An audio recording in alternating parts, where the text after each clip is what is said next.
ప్రభువైన యేసుక్రీస్తు నామంలో మరి ఒకసారి మీకు అందరికీ శుభములు. మనము లెంటులోని రెండవ దినంలోనికి వచ్చి ఉన్నాము. మన శ్రమల కాల ధ్యానం రెండవ దినము.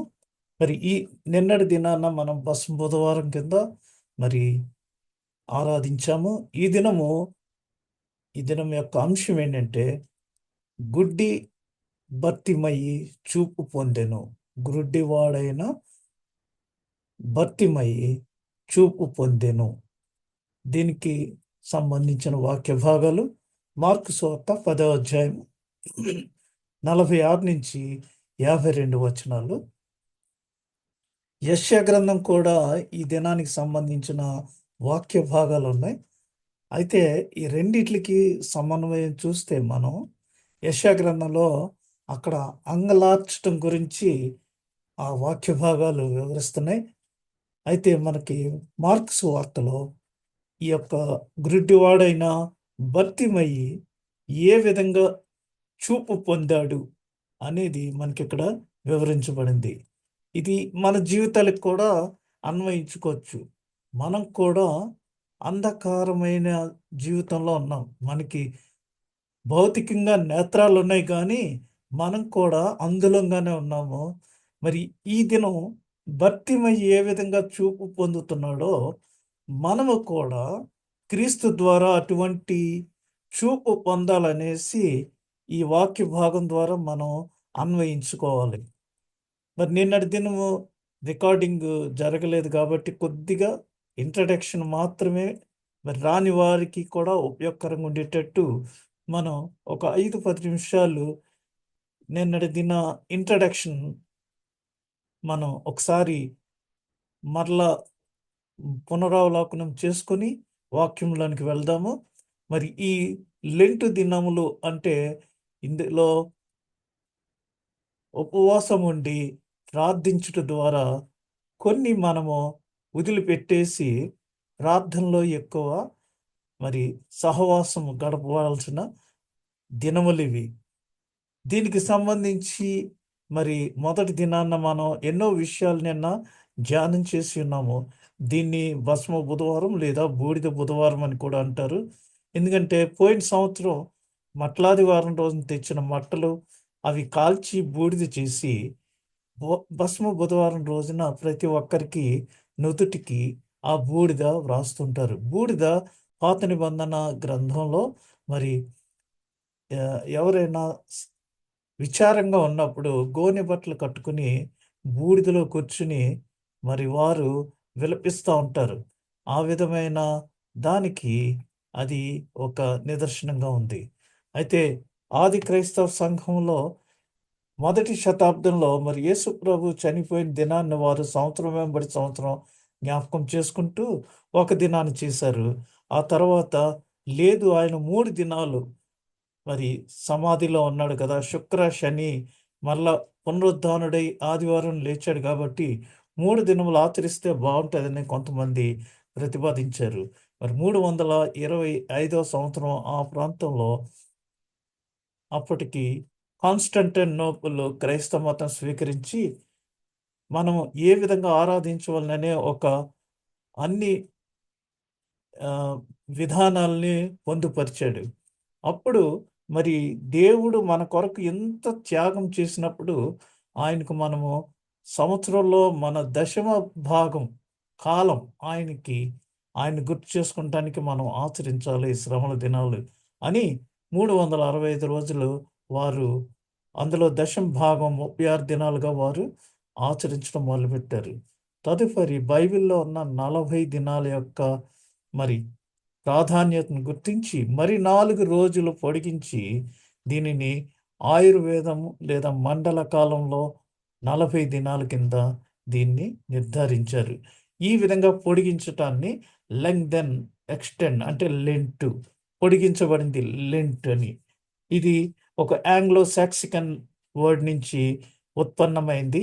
ఐంగ్టన్ అంటే చిగుర్చుట, పగలగొట్టుట, వసంతకాలము అనగా దీని యొక్క అర్థం ఏంటంటే ఈ కాలము మారినప్పుడు ఆకు రాల్చి మళ్ళీ కొత్త ఆకులు వస్తాయి. అదేవిధంగా మరి మార్చ్ 21, సెప్టెంబర్ 21 భూమధ్య రేఖకు సూర్యుడు పైకి, మకర రేఖకు కింద, కర్కాటక రేఖకు ప్రయాణం చేస్తుంటాడు కాబట్టి పగలు రాత్రి ఒకే రకంగా ఉంటాయి. అక్కడి నుంచి క్లైమేట్ చేంజ్ అవుతుంది.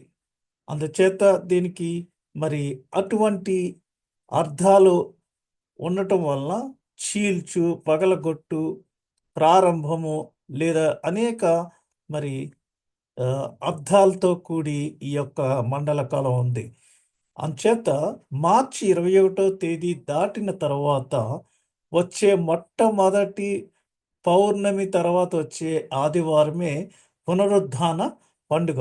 ఆ పునరుద్ధాన పండుగ నుంచి మనము మరి 46 రోజులు వెనక్కి లెక్కిస్తే వచ్చేది భస్మ బుధవారం. కాబట్టి పునరుద్ధాన పండుగ ఎప్పుడొస్తుందంటే అమావాస్య, పౌర్ణమిని చూసి, ఎందుకనగా మనకి యూదుల క్యాలెండర్ అంతా కూడా మరి ఆ చంద్రుని గమనాన్ని బట్టి ఉంది కాబట్టి పస్కా పండుగ మరి ఎప్పుడు ఆచరించాలో, నిసాన్ మాసంలో 14వ రోజున ఆచరించాలని ఎలా ఉందో ఆ విధంగా మరి అలనాడు వారు పస్కా ఆచరించారు. ఇప్పుడు మనము మరి మంచి శుక్రవారం దినం ముందు అది పస్కా ఆచరించటం. కాబట్టి దానికి దీనికి చాలా కోరిలేషన్ లింక్ ఉంది. అక్కడ మరి వారిని బానిసత్వంలోంచి విడిపించటానికి పస్కా పండుగను ఆచరించమన్నారు. ఇక్కడ యేసు ప్రభు శిలువలో మనందరి పాపముల నిమిత్తమై పస్కా బలి పశువుగా మరి బలి అయ్యాడు. అందుచేత ఆ పస్కాకి ఈ పస్కాకి చాలా దగ్గర సంబంధం ఉంది. బైబిల్‌లో మరి 40 రోజులుకి ఉన్న 40 అనే సంఖ్యకున్న ప్రాముఖ్యత వలన ఈ యొక్క శ్రమ దినాల్ని 40 రోజులకి పొడిగించి మండల కాలంగా దీన్ని గుర్తిస్తున్నాము. ఇది నిన్నటి దినాన్న మరి మనం మాట్లాడుకున్న విషయాలు. నిన్న మిస్ అయిన వారికి ఇది ఒక చిన్న ఉపోద్ఘాతం. ఈ దినం మనం ధ్యానించవలసిన అంశం ఏంటంటే మార్కు సువార్త 10వ అధ్యాయము 46వ వచనము.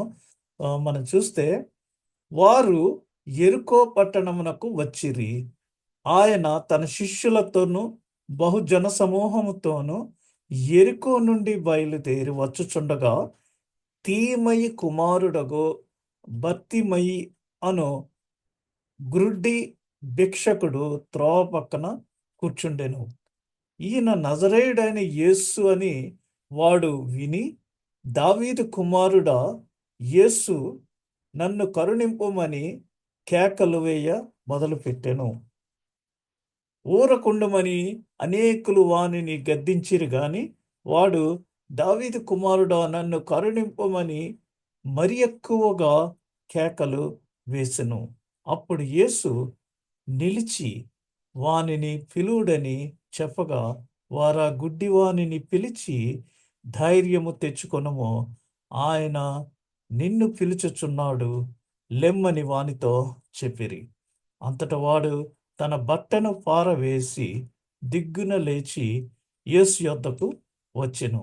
యేసు, నేను నీకేమి చేయగోరుచున్నావని వానిని అడుగగా ఆ గ్రుడ్డివాడు, బోధకుడా, నాకు దృష్టి కలుగజేయమని ఆయనతో అనెను. అందుకు యేసు, నీవు వెళ్ళుము, నీ విశ్వాసము నిన్ను స్వస్థపరచెనని చెప్పెను. నీ విశ్వాసం. మనలో కూడా మన విశ్వాసం ఉంటే మనము కూడా అనేకమైన స్వస్థతలు పొందుతాం. అంతేగాని నువ్వు స్వస్థపరిస్తే నీ యందు విశ్వాసం ఉంచుతాననేది అది సబబు కాదు, సరైన విశ్వాసం కాదు. చాలామంది మేము క్రైస్తవ మతం స్వీకరిస్తామో మాకు ఎలా జరిగితే అంటారు. అలా కాదు. నీ స్వస్థతను బట్టి నువ్వు మరి నీకు ఆ విశ్వాసం ఉన్నప్పుడు నీకు ఆ స్వస్థత కలుగుతుంది. అంచేత వెంటనే వాడు త్రోవను ఆయన వెంట చూపు పొంది వెళ్ళెను. చూపు పొంది ఆయన వెంట వెళ్ళాడు. చూసారు కదా, అక్కడ మనం గమనించాలి.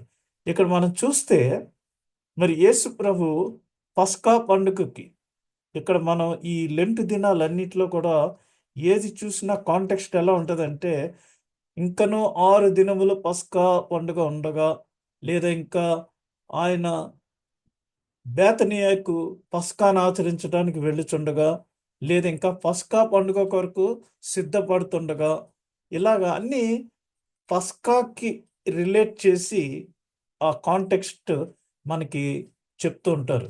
కాబట్టి ఆయన చివరి పస్కా అంటే అప్పటికి ఆయన అనేకమైన పస్కా పండుగల్లో ఆచరించాడు. ఇక్కడ చివరి పస్కా పండుగ అంటే ఏంటంటే ఆయన అప్పగింపబడి మరి హింసింపబడి సిలువ వేయబడే కాలం వచ్చేసింది కాబట్టి this is the last pass over for him.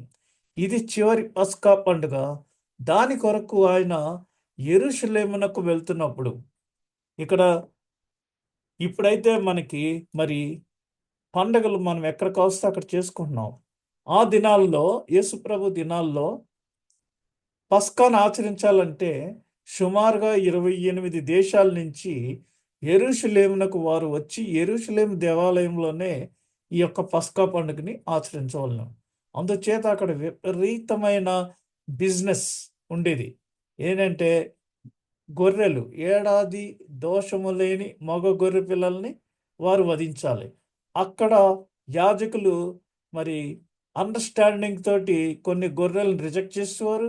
వారి దగ్గర కొన్న గొర్రెలను మాత్రం వారు అంగీకరించేవారు. ఎందుకు అంటే ఆ యాజకుడు ఆ గొర్రెను టెస్ట్ చేసి ఇది మరి ఆ బలి ఇవ్వటానికి పస్కా బలి పశువుగా ఇది ఓకే అని హిస్సోపు పుడకతో మరి శుద్ధ జలాన్ని దాని మీద జల్లుతాడు. అక్కడ వారు అమ్మే ఆ మందలోంచి కొనకపోతే అవి రిజెక్ట్ అయిపోయి అప్పటినుంచి ఈ యొక్క తేడాలు ఉన్నాయన్నమాట చాలా.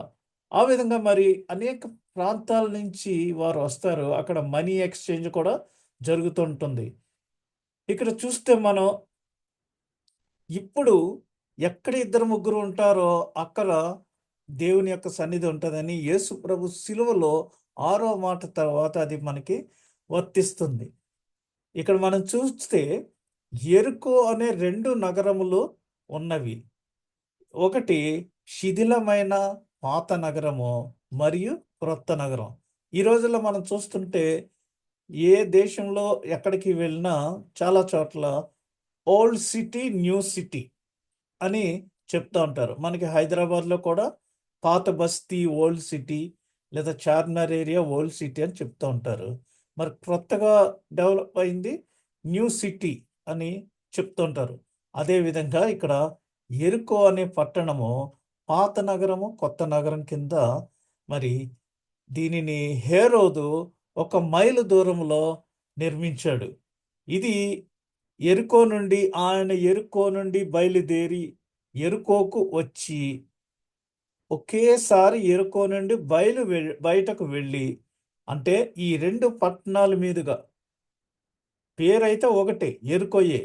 అయితే యెరికో నుండి బయలుదేరి మరి ఇంకొక యెరికోకు దగ్గరగా వచ్చి ఒకేసారి యెరికో నుండి బయటకు వెళ్ళి ఇద్దరు అంధులైన బిచ్చగాళ్ళను ఎలా ఆయన కలుసుకుంటున్నాడనేది వివరించడానికి ఇది చాలా సహాయకరంగా ఉంటుంది. ఎందుకంటే ఇది వారి హేరోదు నియమించిన ఈ 2 నగరాలివి. 1 మైలు దూరంలో ఇవి ఉన్నాయి. ఇక్కడ మనం చూస్తే ఈ వాక్య భాగము మత్తయి సువార్తలోనూ ఉంది. లూకా సువార్తలో కూడా ఉంది. మత్తయి సువార్తలో ఏమనుందంటే వారు యెరికో నుండి వెళ్ళుచుండగా బహుజన సమూహము ఆయన వెంట వెళ్ళెను. యేసుప్రభు ఎప్పుడు ఎక్కడికి వెళ్తున్నా కూడా ఆయన చుట్టూ చాలా మంది వెళ్తూ ఉండేవారు ఆయనతో పాటు. లూకా సువార్తలో కూడా ఆయన యెరికో పట్టణమునకు సమీపించినప్పుడు ఒక గ్రుడ్డివాడు త్రోవ ప్రక్కన కూర్చుండి భిక్షమడుగుకొనుచుండెను.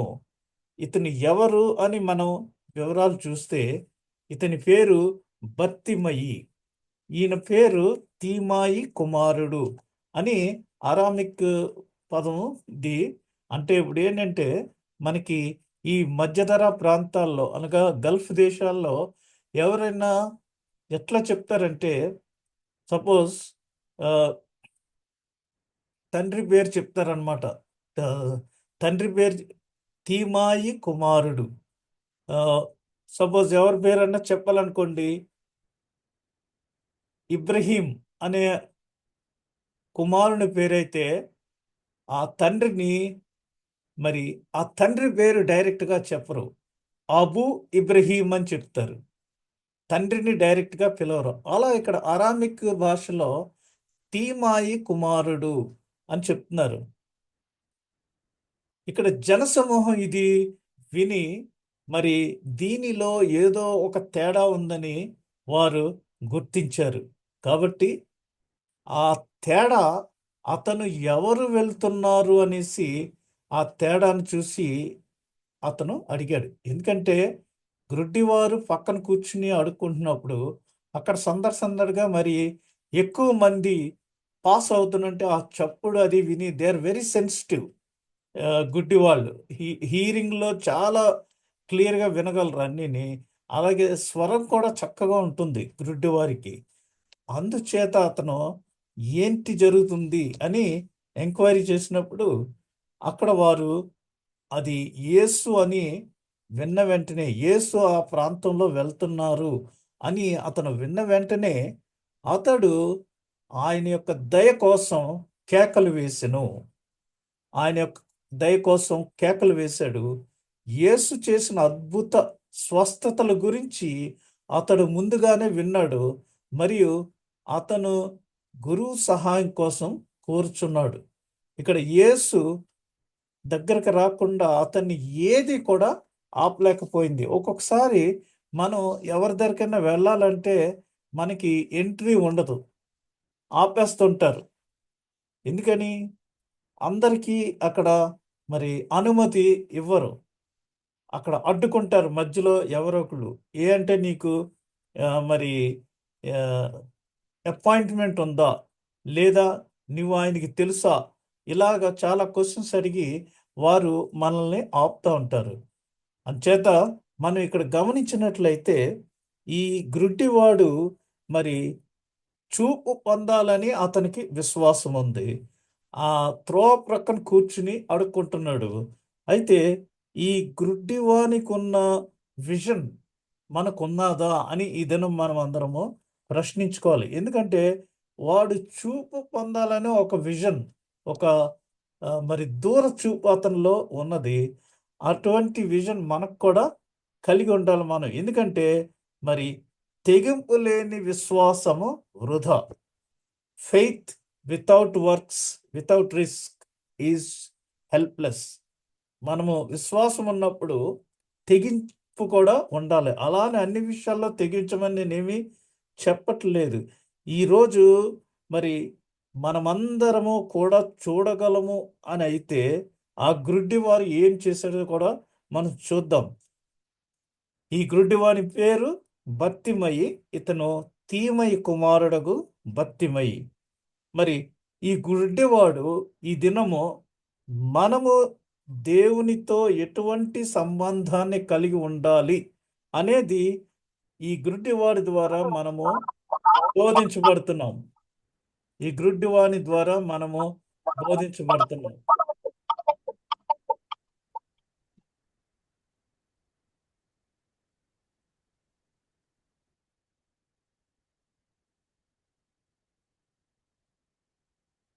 ఈ గ్రుడ్డివారి ద్వారా మనము ఈ దినము బోధించబడుతున్నాం. మనకి తెలియజేస్తున్నాడు. ఎందుకంటే మనందరికీ కూడా బాహ్య అంధత్వం, మరి ఫిజికల్ బ్లైండ్నెస్ లేదు. మనం మామూలుగా చూస్తున్నాం. కానీ అయితే భక్తిమయి ఏదైతే దేవునిని అర్థించాడో, ఏదైతే దేవునిని అడుగుచున్నాడో మనకు కూడా అదే అవసరం. మనం కళ్ళుండి చూస్తున్నాం. కానీ ఈ గ్రుడ్డివాడు భక్తిమయ్యి దేవుని దగ్గరికి వెళ్ళి నేను నీకేం చేయాలి అని అడిగినప్పుడు నేను చూపు పొందగోరుచున్నాను అనేసి అతను చెప్పాడు.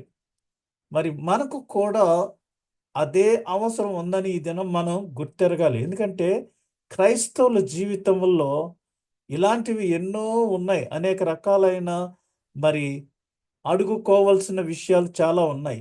అయితే అందులో 2 అంశాలు నేను ఈ దినము మరి కొద్దిగా ధ్యానించాలని ఆశించుతున్నాను. ఏంటంటే మనము చూడలేని దానిని మనము నమ్మవలేను. అన్ని చూసే నమ్మటం కాదు. తోమ కూడా నేను ఆయన గాయాల్లో వేలు పెడితేనే గాని నమ్మనన్నాడు. మనం కూడా ఒకసారి చూస్తేనే గాని నమ్మం. కొంతమందికి బ్యాంక్ ట్రాన్స్ఫర్ అంటే వాళ్ళకి కాదు, మాకు క్యాషే కావాలంటారు. అట్లాగా అంటే క్యాష్ అంటే చూడొచ్చని. అలాంటి నమ్మకం లేకుండా మనం ఉంటున్నాం. కాబట్టి మనము చూడలేని దానిని మనము నమ్మవలెను. We must believe even when we can't see. రెండవది, ఆధ్యాత్మిక అభివృద్ధిని నిరోధించు వారిని దూరపరచుకొనవలెను. Avoid those who try to slow your spiritual progress. కొంతమంది మనము ఆధ్యాత్మికంగా ఎదుగుతున్నట్లయితే మనల్ని మరి నిరోధించటానికి ట్రై చేస్తారు. అస్తమాని దేవుడు దేవుడు, ప్రార్థన ప్రార్థన, చర్చ్ చర్చ్ అంటావేటి, కాసేపు మామూలుగా రిలాక్స్ అవ్వలేవా మాతోటి అని చెడగొట్టేవారు చాలామంది ఉంటారు. ఈ రెండు విషయాల్లో మనం చాలా జాగ్రత్తగా ఉండాలి. ఒకటి, మనము చూడలేని దానిని నమ్మవలెను.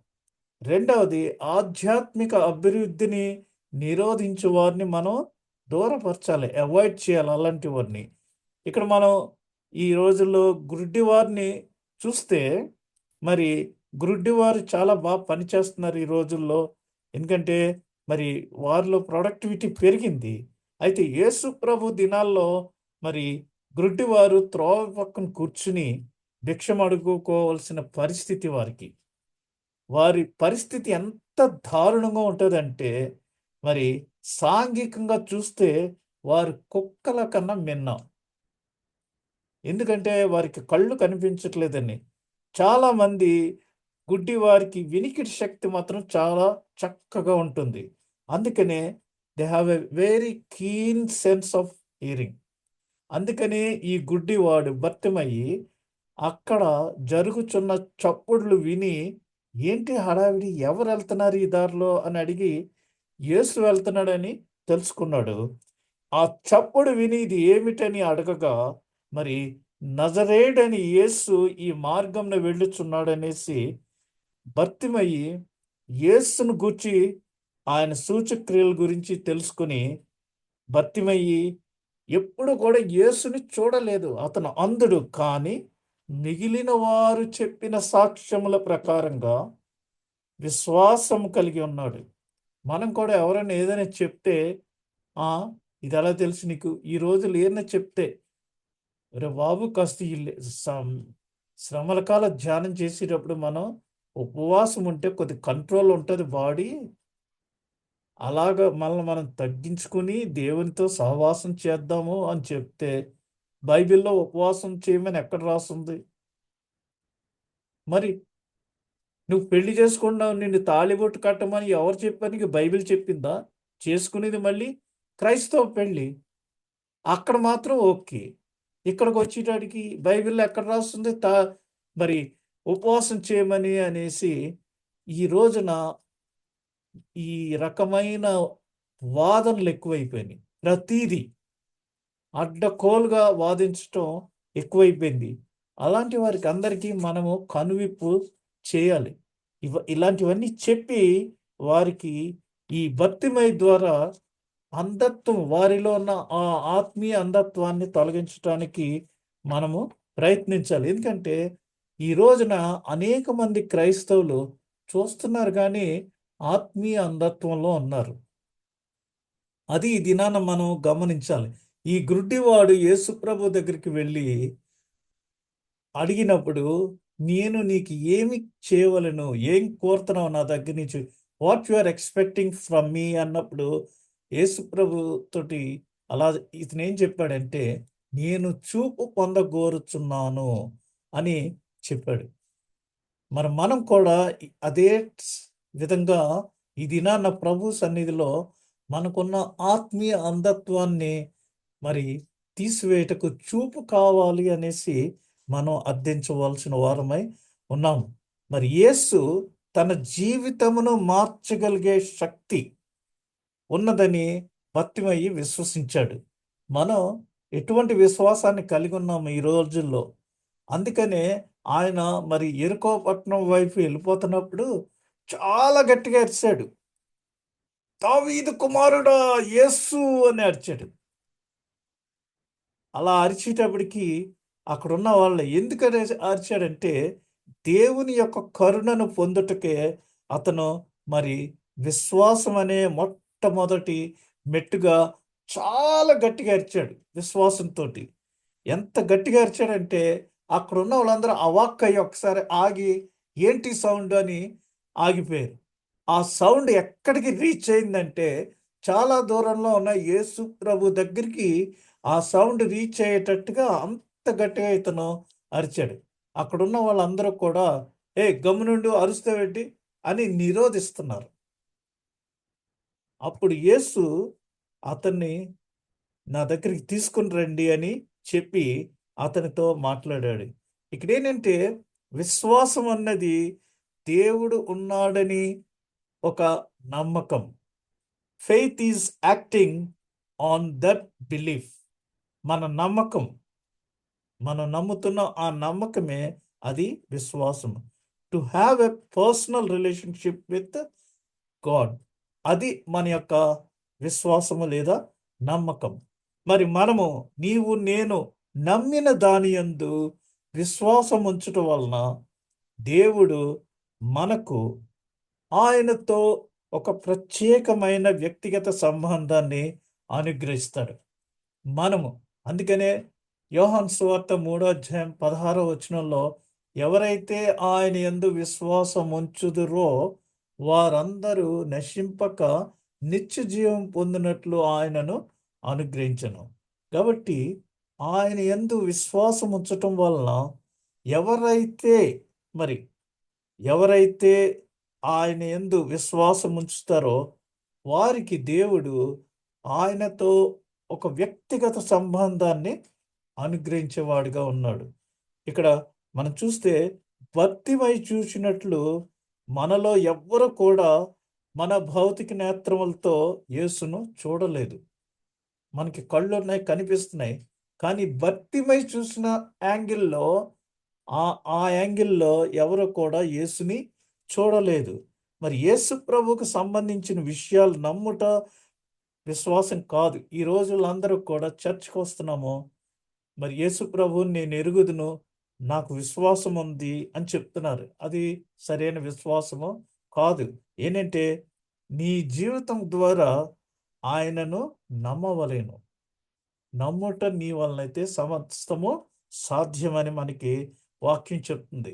యేసు ప్రభు బెత్లెహేంలో పుట్టాడు, 33 సంవత్సరాలు భూమి మీద ఉన్నాడు, పరిచయం చేశాడు, చనిపోయాడు, మళ్ళీ తిరిగి లేచాడు సమాధిలో నుంచి, పునరుద్ధానుడైపోయి మరి ఆరోహణం కూడా వెళ్ళాడని నమ్మటమే సరిపోదు. అయితే మన జీవితం ద్వారా మనము ఆయన నమ్మవలను. ఎట్లా అంటే ఆయన మన జీవితమును మార్చడం అనేది, ఆయనే మన జీవితాన్ని మార్చాడు అని నమ్మటమే విశ్వాసం. ఎందుకంటే మనం అందరము పాపులమై ఉండగా ఆయన మన కొరకు ఈ లోకంలోనికి వచ్చి మనందరి కొరకు తన ప్రాణాన్ని పెట్టి మనకి విమోచన కలుగజేశాడు. కాబట్టి ఆ విధమైన నమ్మకాన్ని మనం కలిగి ఉండటమే విశ్వాసం. ఇక్కడ మరి భర్తీమయి ఏ విధంగా మరి అంధుడో మనము కూడా యేసు వద్దకు వచ్చి ఆయనను నమ్ము వరకు మనము అంధులమే. అనగా యేసును తెలియకుండా ఉండటమే అంధత్వం. ఇక్కడ భర్తీమయి నిజంగానే అంధుడు. అయితే యేసు వద్దకు వచ్చి అతడు ఆయనను నమ్మే వరకు మనము అంధులమే, అతడు అంధులమే. అందుచేత విశ్వాసులు ఎదుర్కొనే ఈ సమస్యలు ఏంటంటే కొంతమంది దేవునిని గూర్చిన నిజ సత్యముల విషయమై మరి మనలను అంధులనుగా చేస్తున్నారు. ఈ రోజుల్లో దేవునిని గూర్చిన నిజమైన సత్యముల విషయమై మనల్ని అంధులనుగా చేస్తున్నారు. ఎలా అంధులుగా చేస్తున్నారు అంటే అనేకమైన విషయాల్లో వారు మనల్ని అంధులుగా చేస్తున్నారు. చూడండి ఇక్కడ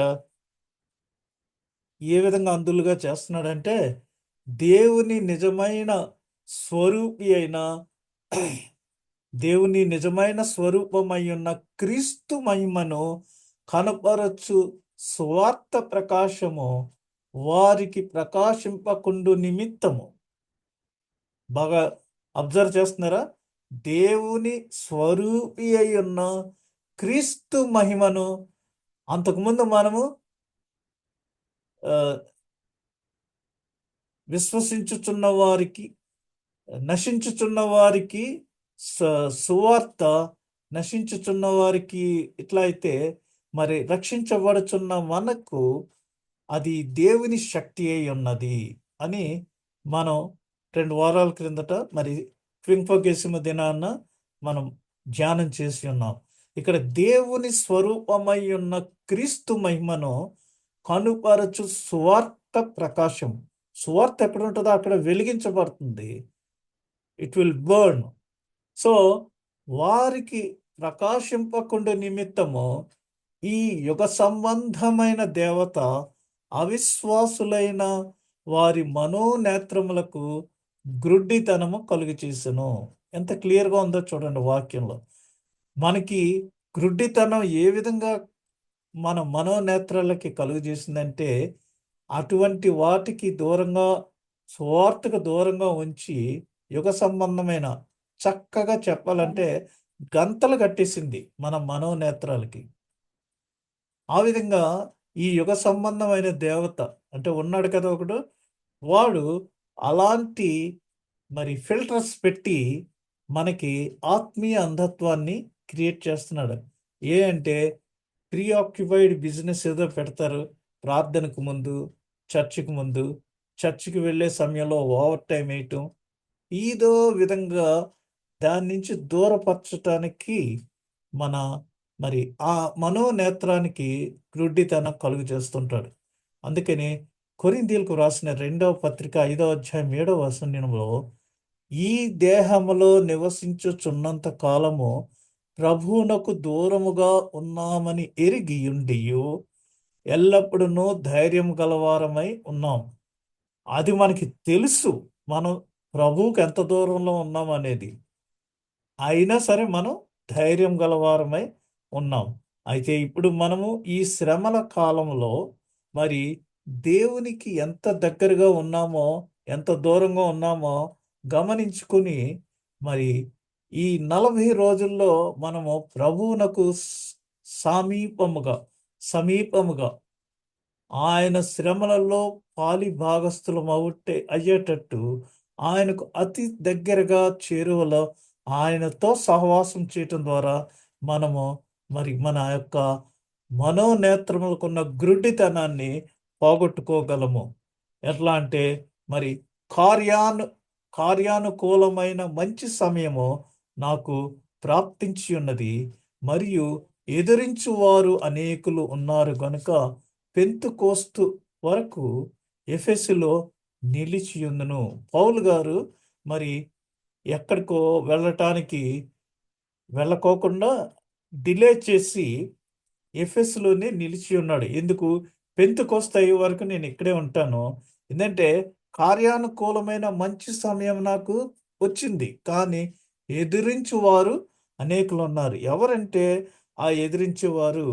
ఇక్కడ మనం చూస్తే భర్తిమయి యేసు యొక్క సహాయం కొరకు పిలిచాడు. ఏమని ఏమని పిలిచాడు? యేసు దావీదు కుమారుడా అని సహాయం కోసం, ప్రభుని సహాయం కోసం పిలిచాడు. ఎందుకంటే he want to see.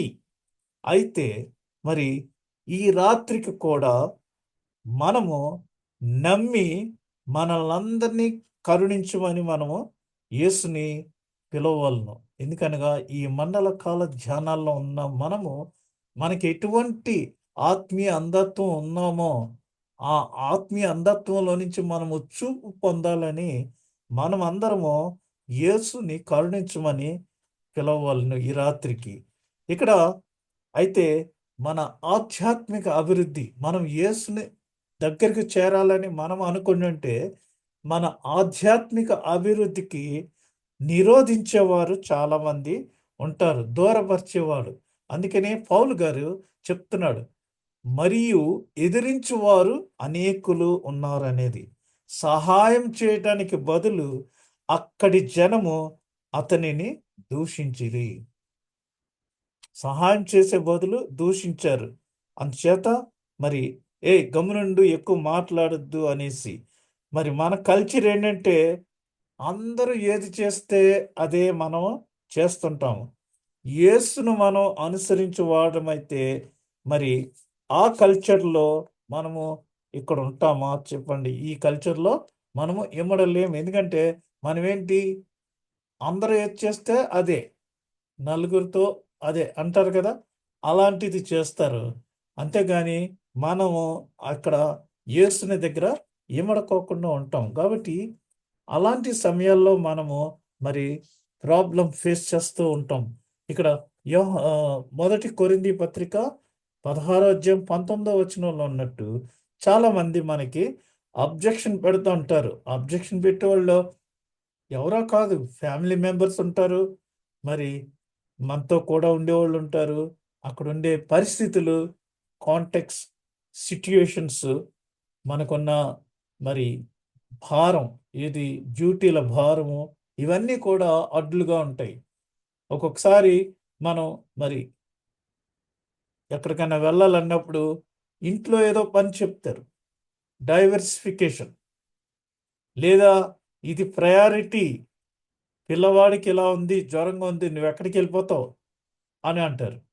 So ఇలాంటి ప్రయారిటైజేషన్ తోటి మన ఆత్మీయ నేత్రాలు మరి క్లోజ్ అయిపోతున్నాయి. అందుచేత భర్తిమై గట్టిగా అరిచినట్లు మనం కూడా గావు కేక పెట్టినట్లు గట్టిగా మనం మరి అరవాలి. ఆవేశం కట్టలు తెంచుకొని సమూహము మెల్లగా ఉండమని చెప్పినా సరే, భర్తిమై వారందరినీ మరి నెమ్మదిగా ఉండేటట్లు గట్టిగా అరిచి వాళ్ళందరినీ ఊరుకోబెట్టాడు. ఎందుకని? గట్టిగా అరిచినప్పుడు అది దేవుని సన్నిధికి చేరి, అప్పుడు యేసు ప్రభు అతని నా దగ్గర తీసుకురండి అన్నప్పుడు వీళ్ళందరూ కూడా గమ్మునైపోయారు. మళ్ళీ ఏమీ మారు మాట్లాడలేకుండా ఉండిపోయారు. కాబట్టి మనము ఈ దినాల్లో చాలా ఎక్కువగా పాటలు పాడుతుంటాం, అరుస్తుంటాం, అన్నీ చేస్తుంటాం. కానీ మరి ప్రార్థన ఎంతో భారంతో కలిసి చేయవలననేసి అనేక మంది భక్తులు చెప్తున్నారు. ఏ prayerless soul is a క్రైస్ట్లెస్ soul అని ఒక భక్తుడు చెప్తున్నాడు. ప్రార్థన లేని జీవితము క్రీస్తు లేని ఆత్మ అని చెప్తున్నారు. ఆ ఆత్మ మరి క్రీస్తు లేకపోతే ఆత్మ. ఇప్పుడు మనకి కంప్యూటర్ ఉంది, అందులో సాఫ్ట్వేర్ లోడ్ చేయకపోతే అది పని చేయదు కదా. అదే విధంగా a prayer is the birth, a prayer is the breath, the watchword అనగా మరి the comfort and the strength and the honour of a Christian అనేసి చార్లెస్ స్పర్జన్ గారు మనకి తెలియజేస్తున్నాడు. ప్రార్థన అనేది మనందరికీ ఒక ఊపిరి లాంటిది, ఒక మరి వాక్యము, అనుదినము మనము ఫాలో అవ్వే వాక్యము, మనకు అన్ని విధాల సహకరించేది, మనకు శక్తి. అందుకనే సిలువ సువార్త నశించుచున్న వారికి వెర్రితనము, కానీ రక్షించబడుచున్న మనకి అది దేవుని శక్తి అయి ఉన్నది. ఆ శక్తి ఏంటంటే ప్రేయరు, మరి ప్రేయర్ ద్వారా వాక్యము, అది మనకు శక్తి అయి ఉన్నది. అది మనకు మరి గౌరవప్రదమైనదనేసి చార్ల్స్ స్పర్జన్ గారు చెప్పుచున్నారు. నిజమైన ప్రార్థన మరి it is not measured by weight Nar by length. చాలామంది ఏమనుకుంటారంటే సుదీర్ఘ ప్రార్థన చేసి మరి నేను ఎంత ప్రార్థన పరురాలనో, ఎంత ప్రార్థన పరుడునో అనుకుంటున్నారు. అలా కాదు. ఆ ప్రార్థన ఎంత భారంగా ఉందని ఏ విధంగా చెప్తామంటే, మనము పెదవులతోటి చేసిన దానికిని మరి గుండె గుండె పగిలి ఏడ్చుచు, ఏడ్చుచు అంటే బుడబుడ దుఃఖాలు తీసేయటం కాదు, కళ్ళలోంచి నీళ్ళో ఫ్లో అయిపోయినట్టు కాదు. మన మనం మాట్లాడే మాటలు నాభిలో నుంచి రావాలి. నేను చెప్పాను కదా మొన్న, మరి నా సమస్తం అన్నప్పుడు యేసు స్వామి నీకే నేను నా సమస్తం ఇస్తున్నా అన్నాక నా సమస్తము అన్నప్పుడు చాలా మనం ఎక్కువగా నాభిలో నుంచి ఆ ఫ్రీక్వెన్సీ వస్తుంది. అలాగా మరి మనము భారము కలిగి చేసే ప్రార్థనకి బరువు ఉంటుంది, కానీ సుదీర్ఘమైన ప్రార్థన చేయక్కర్లేదు. అదేమి బరువు కాదు. కాబట్టి ప్రార్థన గురించి మనం ఎన్నో విషయాలు మాట్లాడుకోవచ్చు. అయితే ఏ విధంగా ప్రార్థన చేయాలి అని మనం అనుకుంటే, మరి దానికి చాలా ఎగ్జాంపుల్స్ ఉన్నాయి. మనం అది ఒకరోజు వేరేగా మనం దాన్ని మాట్లాడుకోవచ్చు. అనేక రకాలుగా మనము ప్రార్థన చేయాలి. ఎందుకంటే మనము దేవుడు మనల్ని ఏ విధంగా ప్రార్థన చేయమన్నాడు అనేది మత్తయి సువార్తలో మనకి వివరించబడింది. మనం ఏది ప్రార్థన చేసినా అది యేసుని పేరట అడగాలి. అందుకనే మనం ప్రార్థన చేసినప్పుడు we will address to our heavenly father, పరలోకమందున్న మా తండ్రి అని ప్రార్థన చేస్తాము. మధ్యలో మరి మన డిస్క్రిప్షన్ అంతా పెడతాము. కంక్లూజన్ యువర్స్ ఫెయిత్ఫుల్లీ అని, రిగార్డ్స్ అని చెప్పేటప్పుడు యేసు పరిశుద్ధ నామములో అడుగుచున్నాము. ఎందుకనగా మనకి తండ్రి ఎవరనే పరిచయం చేసింది యేసు ప్రభు. ఆ యేసు ద్వారా మనము తండ్రిని అప్రోచ్ అవుతున్నాము. మనకి యేసు ప్రభు తెలుసు కానీ తండ్రి తెలీదు. అయితే మనము మరి యేసుని ద్వారా తండ్రిని ఎరగగలం. ఎందుకని? యేసు ప్రభు ఏం చెప్పాడు ఆ తోమకు? నన్ను ఎరిగిన వాళ్ళు, నన్ను చూచిన వాళ్ళు తండ్రిని చూచినట్టే అని చెప్పారు. కాబట్టి మనం యేసు ద్వారా తండ్రిని అప్రోచ్ అయ్యే అవకాశము ఆయన శిలువలో 6వ మాట చెప్పి సమాప్తమైనది అన్నప్పుడు తండ్రి అని పిలవగలిగే రిలేషన్షిప్ని రీఇన్స్టేట్ చేశాడు, తిరిగి పునరుద్ధరించాడు. ఏదైనా తోటలో మరి ఆ ఆదాము చేసిన పాపం ద్వారా తండ్రికి మనకి తెగిపోయిన సంబంధాన్ని యేసు ప్రభు ఈ లోకంలోనికి వచ్చి సమాప్తమైనది అని చెప్పినప్పుడు ఆయనను తండ్రి అని పిలవగలిగే ఒక క్రొత్త రిలేషన్ని మనకి పునరుద్ధరించాడు. అందువలన మనము ఏది కావాల్సి వచ్చినా నా నామములో మీరు తండ్రిని ఏది అడిగినా సరే అది ఆయన మీకు నన్ను గనపరచడానికి చేయటానికి సిద్ధంగా ఉన్నాడు అనేసి యేసు ప్రభు చెప్పాడు. అందుకనే మనం పాట పాడుతున్నాం. పురుషోత్తం చౌదరి గారు మరి ఆయన భార్యే స్వయంగా అడుక్కున్నప్పుడు ఇదిగో అని తిను అనేసి పేడలో భోజనము పులిహోర వేసేసి ఆయన స్వరం విని వెళ్ళిపోతే ఆ పులిహోరలో ఉన్న ఆ పేడలో ఉన్న పులిహోర తింటూ ఆయన యేసు ప్రభువే సిలువలో అంత కష్టాలు పడితే ఇది ఏమిటి నాకు అని ఎంతో చులకనగా తీసుకొని ఆ పులిహోర తింటూ యెహోవా మా తండ్రి గాడ, యేసుడు మా అన్న కాడ, మోక్షనగరు మా పుట్టినిల్లు, పేతురు ఆది సకల పోస్తలు మా బంధువులు, ఇక మనమందరము ఒక కుటుంబము, ఇంకేం కావాలి నాకు అనేసి ఆయన చక్కగా వ్రాసి ఉన్నాడు. అయితే మరి ఆ విధంగా మనమందరము ఒక చక్కటి క్రైస్తవ కుటుంబం. మరి ఆత్మీయ అంధత్వము ఈ యుగ దేవత, ఈ లోకమ సంబంధమైన దేవత క్రియేట్ చేస్తుందని చెప్తున్నానే. అదేంటంటే ఈ మధ్య మరి రాజకీయ నాయకులందరూ కూడా దైవజనులతో మరి కలిసి మనము సంఘములో నుంచి బయటకు వెళ్ళి సువార్తను ప్రకటించి అనేక మందిని సంఘములోనికి తీసుకుని వచ్చి ఆయనకు శిష్యులుగా చేయవలను. అయితే అది జరగకోకుండా లోకము సంఘములోనికి వచ్చేస్తుంది. మరి వాక్యం చెప్పరా బాబు అంటే వా రాజకీయ నాయకులను అందరినీ అన్నా అన్నా అని పిలుస్తున్నారు. రేవంత్ అన్న మన అన్న అనేసి పబ్లిక్గా అక్కడ అందరికీ అతను అన్నని ప్రొజెక్ట్ చేసేటట్టుగా మరి మన వాళ్ళు మాట్లాడుతున్నారు. అట్లా కాదు, మనకున్నది యేసు ప్రభువే మన అన్న, యెహోవా మన తండ్రి. కాబట్టి మనం ఎప్పటికైనా చేరవలసింది పరలోక రాజ్యం.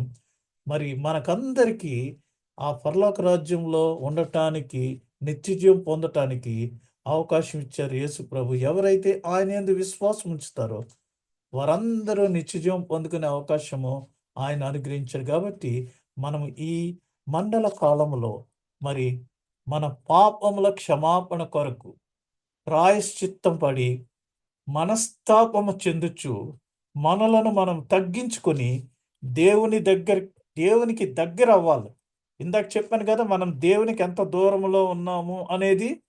ఇక్కడ ప్రభువునకు దూరముగా ఉన్నామని ఎరిగియుండియు, మరి మనకి తెలుసు దూరంగా ఉన్నామని. కాబట్టి దేవునికి దగ్గర అవుటకు, ఆయనతో సహవాసం చేయుటకై మనము ఏం చేయాలి? ప్రార్థన చేయాలి. ప్రార్థన మనకి ఊపిరి. ప్రార్థన మనకి అన్ని విధాలుగా నడిపిస్తుంది. కాబట్టి ఆ విధంగా చేయటానికి మనము మరి సహాయం చేసుకోవాలి, ఒకరికొకరు పురికొల్పుకోవాలి. మనమందరము ఆ విధంగా చేయటానికి మరి ఈ 40 దినాల్లో మనం ఆ విధంగా చేసినప్పుడు మనలో ఒక ఆత్మీయ మార్పు, ఒక స్టెప్ బై స్టెప్ మనం మహిమలో నుంచి మహిమలోనికి ఎదగటానికి మనకి సహాయకరంగా ఉంటుంది. మరి ఈ భర్తమయి యేసుని చూచి ఏ విధంగా అరిచి ఆయన ద్వారా స్వస్థత పొందాడో ఈ చిన్న వీడియో క్లిప్ చూసి మనం ముగించుకుందాం.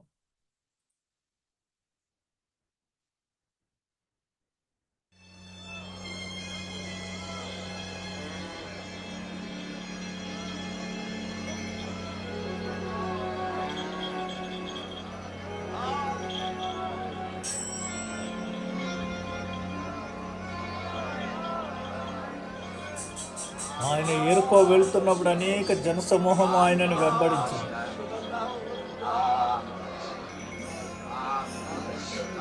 Hey, what's happening? What's going on? Jesus of Nazareth is passing by. నిరోధించడం అంటే అదే. Jesus! Oh, Jesus! Son of David, have mercy on me! ఈ రోజున మనం కూడా ఆ విధంగా అరిచి మనకేం కావాలో దేవుణ్ణి అడగవాలని ఈ గ్రూప్ వారి ద్వారా మనం తెలుసుకోవాలి.